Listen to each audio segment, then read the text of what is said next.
Mr. Speaker, enhanced national security creates an enabling environment for businesses to thrive while aiding faster economic recovery.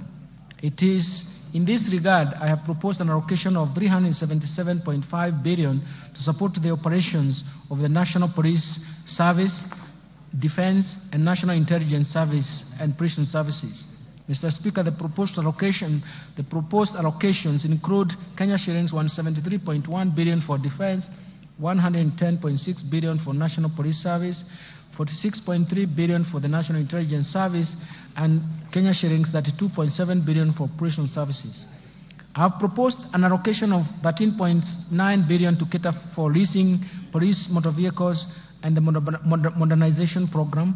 Mr. Speaker, to step up the war on crime and embrace support to administration of justice, I have proposed Kenya shillings 918.4 million to equip the National Forensic Laboratory.